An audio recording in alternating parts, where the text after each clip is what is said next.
Ntabwo ushobora kubyumva neza ukuntu bari gushutinga iyi filime Jat. Iyi ni filime yaryoheye abantu batuye ku isi yose ndetse n'ibindi bihugu bigiye bitandukanye bikaba byarayishimiye cyane.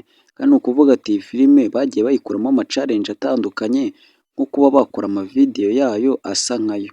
Rero abantu bagiye bakora amavideyo yayo asa nkayo bagiye babona viyuzi nyinshi cyane, ibi ngibi bigatuma byaratumye iyi videwo ibasha kuba yakundwa. Mu myaka w'ibihumbi 2025 nibwo iyi filime yasohotse.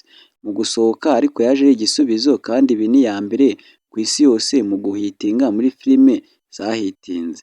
Rero nta yindi filime ni Jat. Nkwibutse niba ukiri mushyashya ukaba utarakanda ku ibuto ya subscribe, ni byiza cyane kuba wayikanda kugira ngo tujye tubana muri ibi biganiro.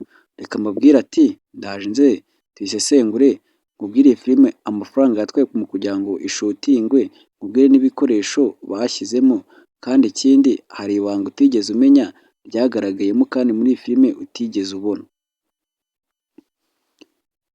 Akenshi na kenshi ubundi izi filime zikunda gusohoka nk'uku ko zikaryoha bivuga ko ziba zarateguwe n'ubuhanga bukomeye cyane. Iyi filime ya Jat bivuga ko yamaze umwaka barimo bayandika mu gitabo. Nyuma yaho baje kuza kuba bakitoza uburyo bazayishutinga n'uburyo bazabikora. Rero byabaye ngombwa ko nabyo babyitoza, nabyo bisaba umwaka wose. Ubwo ni ukuvuga ati hari hamaze kumara imyaka 2. Noneho mu kujya kuyishutinga barayishutinze kuko batigeze bashutingira ahantu hamwe, bagiye bashutingira ahantu hagiye hatandukanye, biba ngombwa yuko ko bazafata ingendo se cyangwa kugenda batega indege, batega kugira ngo bajye gushutingira. Wari uzi ko iyi filime akenshi bayikiniye mu Bushinwa? Iri ni ibanga nkwibiye.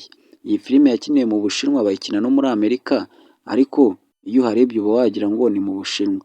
Kandi ikindi iyi filime bamaze umwaka wose barimo bayishutinga. Mu kuyeditinga bivuga ko yamaze imyaka 2. Rero iyi filime rero byumvikane yuko rero ishobora kuba yaratangiwe gukinwa mu 2019 se cyangwa na 20. Urumva rero iyi filime rero yari yaratinze cyane bitewe n'uko bari barimo bayigaho. Rero akenshi na kenshi rero byabaye ngombwa yuko ko bayishyira kuri YouTube ibanza kuba yayanga.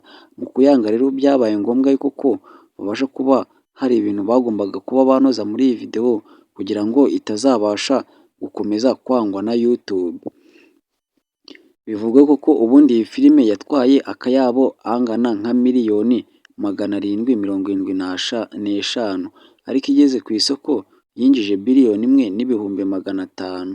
Nawe ubwo ngubwo urumva ko izo miliyoni, urumva izo bungutseho ni nyinshi cyane. Ese biba ngombwa ko filime nk'izi zakunguka amafaranga menshi cyane? Nibyo koko.